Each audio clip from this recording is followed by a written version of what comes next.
Hey, my favorite mistake.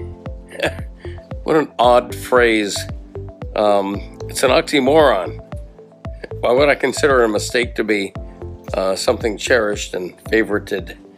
But I guess every time I miss a hard net workout on the Le Batard Show, it might qualify as a favorite mistake because it's sort of fun. You know, it happens. People seem to like it, whatever.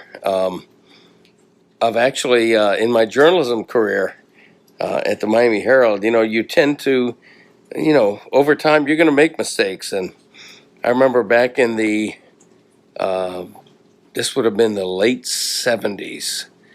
I was covering the Fort Lauderdale Strikers soccer team. And I did a story. It was like during the Argentina Falkland Islands British War, whenever that was. And I was interviewing one of the Strikers players, a defender named Ken Fogarty, and he was telling me a great, human interest story about how his sister was in the British Navy, headed to the Falkland Islands to fight this war. And so I write that story, and it's sort of, it's whatever. It's it's not a funny story. It's sort of like I thought it was a pretty neat story.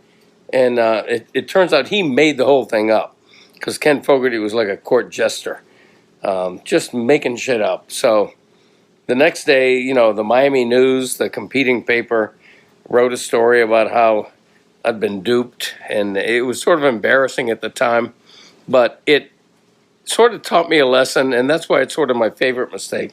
It taught me a lesson that you can take nothing at face value.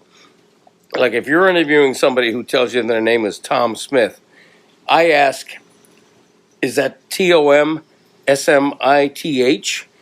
Because, hey, I used to know a guy named Tom with an H, THOM. So you can never take anything for granted. You always double check everything. So I guess that was my favorite mistake. See ya. Bye-bye.